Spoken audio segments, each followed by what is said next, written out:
The smoke rose in twisted columns against the crimson sky of Vareth Prime, carrying with it the acrid stench of burning timber and something far worse. Arendor had seen countless worlds fall in his 17,000 cycles of existence, had watched civilizations rise from dust and return to it with the inevitability of seasons. Yet something about this particular devastation stirred something in his ancient chest, something he had believed long extinguished.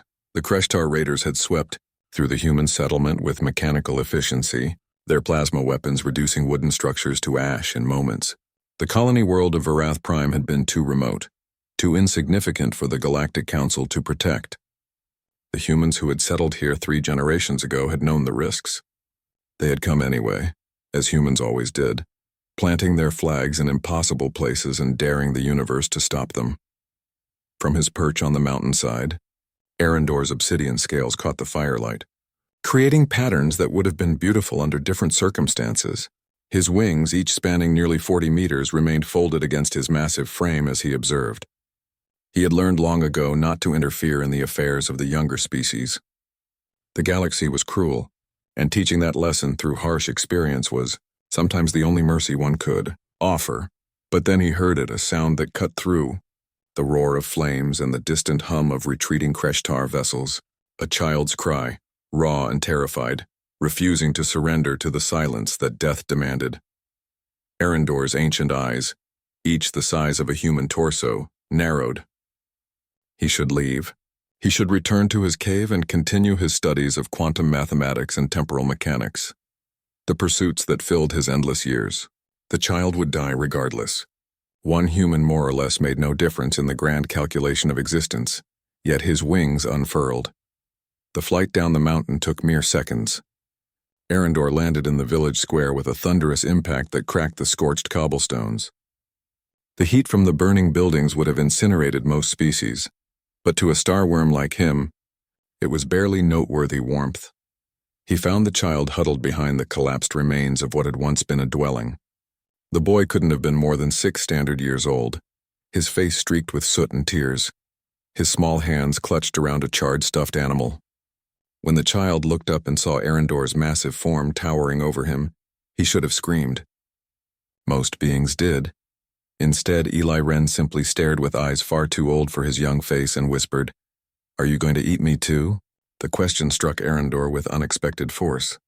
"No, small one," he rumbled, his voice like distant thunder. "I do not consume the living. Mama said dragons were just stories." Eli's voice cracked. "She said lots of things. She was wrong about the raiders not coming back." Arendor's tail swept around in a protective arc, his ancient instincts responding to the child's distress in ways he didn't fully understand. "Your mother was trying to give you hope. Sometimes hope is the most valuable lie we tell." A spark of defiance flashed in Eli's eyes, that peculiar human stubbornness that Arendor had witnessed throughout the ages. "It's not a lie if you believe it hard enough. That is perhaps the most human philosophy I have ever heard." The child suddenly lurched forward, small arms barely able to wrap around even a fraction of Arendor's foreleg. The dragon could feel the boy trembling, could sense the reservoir of fear and grief threatening to consume him, and yet the child held on, refusing to let the darkness win. "Everyone's gone," Eli whispered against his scales. "I looked for them. I called and called, but nobody answered." Arendor had witnessed the death of stars and the extinction of entire species with philosophical detachment. But this small human's pain, so raw and immediate, breached defenses he had built over millennia.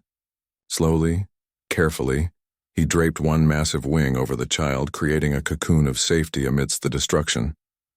"You are not alone, Eli Wren." The boy looked up, surprise breaking through his grief. "How do you know my name?" "I have been watching your colony for some time.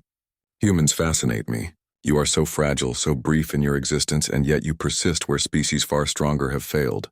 You plant gardens on barren worlds. You sing songs in the void. You name your children after hope. Eli means ascended in the old tongue, does it not?" Eli nodded slowly. "Mama said I was named after her grandfather. He was a ship captain who explored places nobody had been before." "Exploration is in your blood, then. The raiders destroyed your village, but they could not destroy what makes you human. Your capacity to rebuild, to remember, to refuse surrender even when logic demands it." "I'm just a kid. I can't rebuild anything. Arendor's eyes gleamed with something that might have been amusement. You are human. That means you are dangerous in ways the galaxy has still not fully comprehended. I have seen your kind turn defeat into victory, weakness into strength. You do not have the claws of the Kreshtar, or the telepathy of the Mindweavers. You cannot manipulate gravity like the Celestials or phase through matter like the Ethereals. But you have something they lack. What's that? Spite? Arendor felt the rumble of ancient laughter in his chest. Pure, magnificent, unreasonable spite. When the universe says you cannot survive, you look it in the eye and survive anyway. When logic says you should give up, you work twice as hard. Your species has been underestimated since you first reached for the stars, and it has been the galaxy's greatest mistake. Eli's grip tightened on his scales. Will you stay? Just for tonight? The question was simple, but the implications were vast. Arendor had avoided attachments for thousands of years, knowing that caring for beings who lived such brief lives was an exercise in perpetual loss. Yet as he looked down at this small, stubborn human who refused to break even in his darkest hour, the dragon made a choice that surprised even himself. I will stay, Eli Wren, and when morning comes I will take you to the nearest human outpost.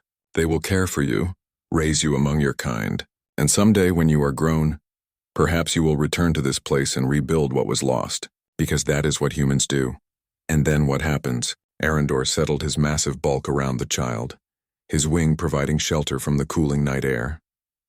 Then you will prove once again why humans, despite all logic and probability, have earned their place among the stars. You will show the galaxy that destroying a human village only ensures that humans will build 10 more. The Kreshtar thought they were ending a settlement. They were actually planting the seed of their own downfall. Eli's eyes were growing heavy with exhaustion, but he fought against sleep. How do you know? Because, small one, I have watched humanity's story unfold for longer than your civilization has existed. I have seen you fall and rise again. I have seen you turn every defeat into a lesson, every loss into motivation. The galaxy fears what it does not understand, and it will never truly understand the human heart. Your stubborn refusal to accept the universe's limitations. As the child finally succumbed to sleep, nestled against scales harder than starship armor, Arendor gazed at the smoldering ruins around them. The village was gone, but its story was not over. It would live on in this child, in the tale he would tell, in the determination that would drive him to ensure such destruction never happened again. The ancient dragon, who had believed himself beyond such sentimentality, felt something stir in his heart, a renewed sense of purpose. He would protect this child, see him safely to his people, and perhaps, just perhaps, watch from the shadows as Eli Wren grew into the kind of human that made the galaxy nervous. Because humans with something to prove were the most dangerous force in the universe, and Arendor had just given this one a very good reason to prove everything.